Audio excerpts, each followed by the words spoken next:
Goeiedag broers en susters, baie welkom by vandag se erediens. Dis ons laaste Sondag van Paastyd.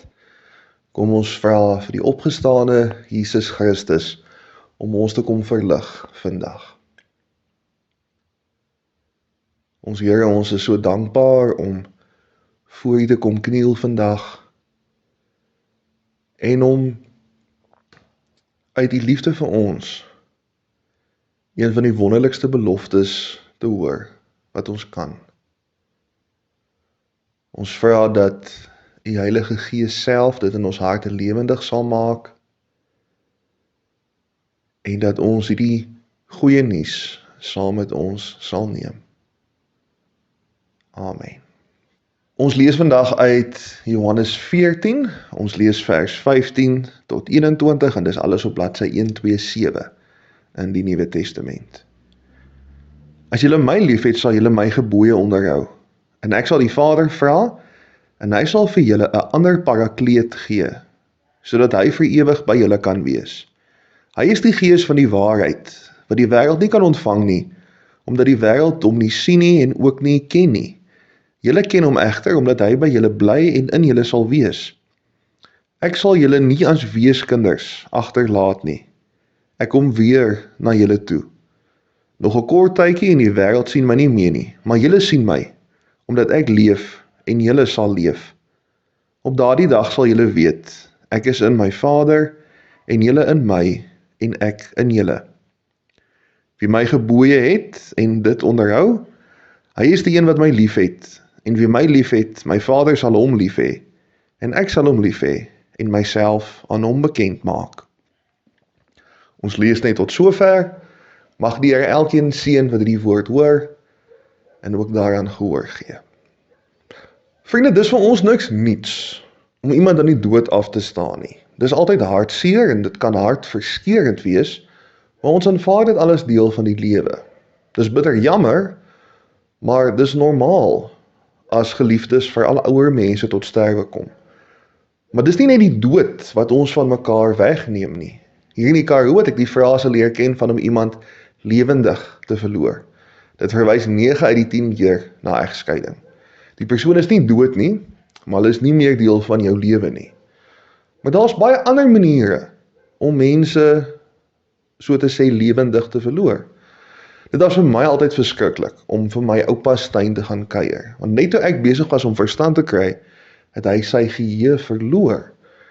Ek het nie verstaan hoekom hy nie geweet het wie ek is nie. Ek kan my nie indink hoe dit moet wees as dit met 'n ouer of met 'n eggenoot gebeur nie. Dis dieselfde mens, maar dis ook nie heeltemal dieselfde mens nie. Ander kere is dit bloot afstand. Jy of jou vriend trek weg en skielik woon julle in verskillende provinsies of lande. Waar julle mekaar elke week gesien het vir jare, raak dit nou miskien 1 keer 'n jaar. Julle WhatsApp en julle bel, maar dis nie heeltemal dieselfde nie. Een van my beste skoolvriende het ek laas by my eie troue gesien. Jesus se vriende het dit, dink ek, besonder moeilik gehad dan nou met sy weggaan. Hulle het vir Jesus nie net aan die dood afgestaan nie, hulle het hom ook lewendig verloor. Hulle moes 2 keer van Jesus afskeid neem. Toe Jesus die apostels vertel van die sogenaamde parakleet, toe verstaan hulle nie. Hoe kon hulle? Hulle was dan nog tot op nommer 99 in ontkenning oor Jesus wat sy lyding en sterfte aan hulle gekommunikeer het. Hulle het vir generaal Jesus gevolg, nie gevangene Jesus nie. So as Jesus hulle by die eerste nagmaal vertel hy gaan weg, was hulle nie reg om dit te hoor nie. Hulle het mekaar maar net 3 jaar lank geken. Die disippels het alles agtergelos om by hom te wees. Nou sê Jesus dat hy weggaan. Dit moes 'n verskriklike hou wees vir die 11 van die getroue disippels. Hoe nou gemaak? As Jesus nie meer daar is nie, wat gaan nou hulle rede wees om net uit die bed uit te kom? Hulle het soveel geleer by Jesus, hy het hulle soveel gehelp. Hoe kan hulle nou sonder hom? Ek wil nie ons moet probeer hoe rigtingloos hulle sou voel te verstaan. Verbeel jou, jy ontmoet die mees sprankelende persoon ooit by die wildsfees. Dadelik raak julle smoor verlief. Sondag kry hulle mekaar vir koffie, natuurlik na die erediens, en hulle moet nou terug aan huis toe. En dan los hulle die bom, hulle woon in Frankryk. Julle sleep vlek deur die pos, en na so 3 of 4 jaar is daar trouplanne. Julle seremonie in Parys is al gefinaliseer, en jou familie en vriende is soontoe. Die dag voor julle troue, word die ander persoon deur 'n knoffelvragmotor platgery. Wat nou? Jy ken nie die taal nie, jy het nie werk nie, jou geld is op, hoe maak jy nou? Sonder Jesus in die prentjie het sy vriende alles verloor. Of so dink hulle. Jesus beloof vir hulle iemand anders, wat in sy plek daar gaan wees. Ons het 'n baie snaakse woord vandag in ons skriflesing, parakleet. Dis nie iemand wat paddas mooi aantrek nie. Die ou vertaling praat van die trooster, die effens minder ou vertaling praat van die voorspraak, en die vertaling wat die kinders vandag lees by die kategese, die Bybel vir almal, praat van die helper. En al drie die vertalings is heeltemal reg. Onthou, ons is in Johannes, in die land voor ordentlike regsprosedure. As ek vandag 'n gebou opblaas, dan word ek gearresteer, ek kry 'n prokureur en ek verskyn in die hof. Daar word bewyse ingebring teen my en ek sit lewenslank in die tronk, of ten minste 7 jaar, as ek ryk en bekend genoeg is. In Johannes se tyd was daar regtig nie iets soos regtelike gelykheid nie. Jy kon in die Romeinse ryk net 'n ordentlike verhoor kry as jy 'n Romeinse burger was. Jesus se 2 verhore wat ons van lees in Johannes was basies boendehof, want Jesus was klaar skuldig verklaar deur publieke opinie. Dit was net 'n sirkus.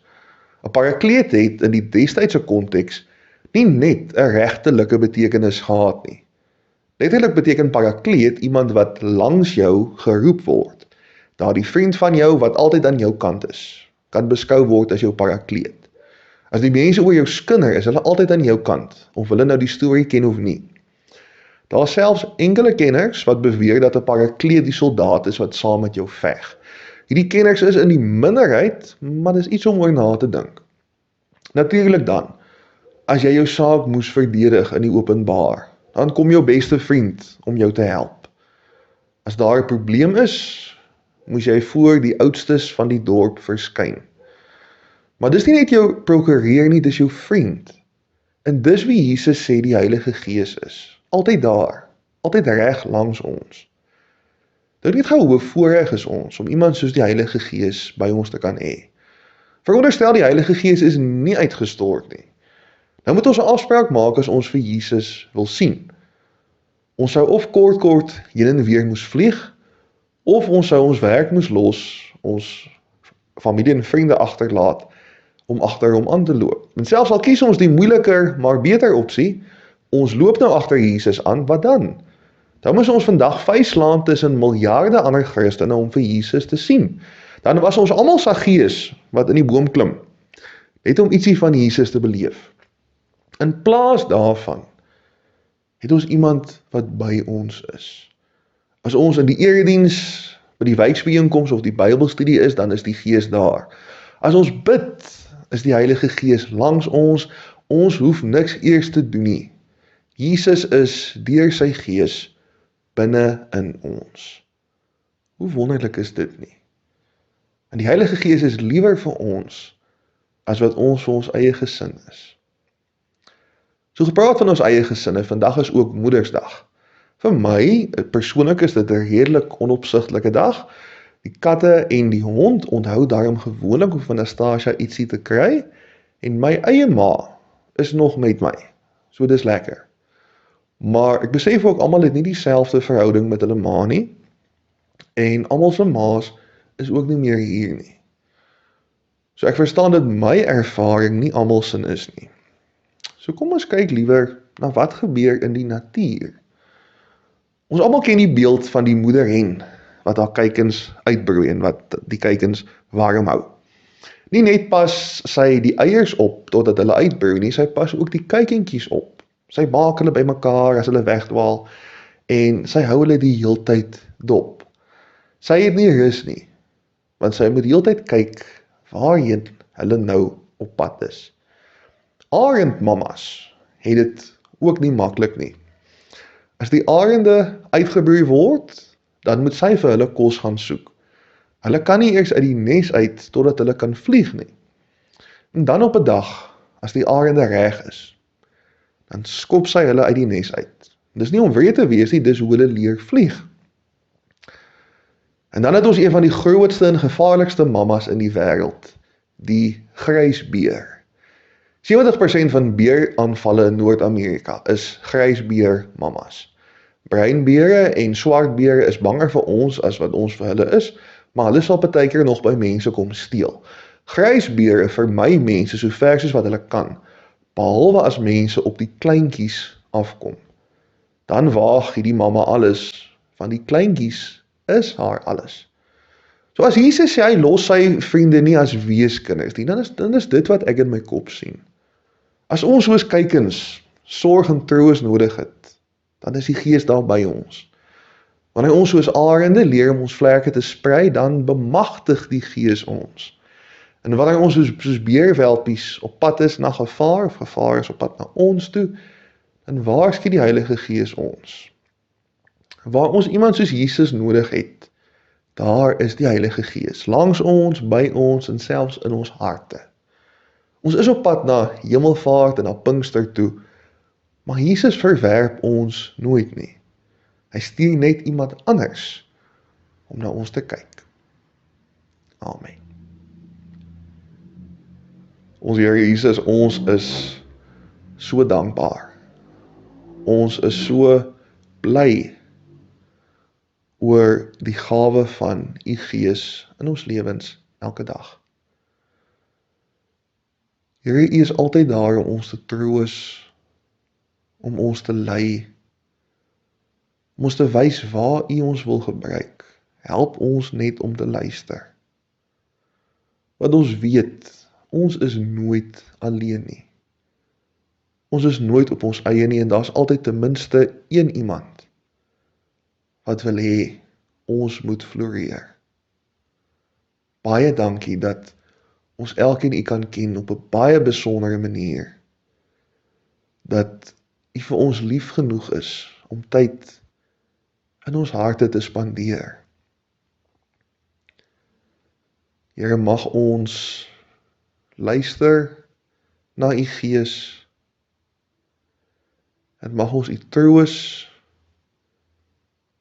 U bemagtiging en U vermaning waardeer. Amen.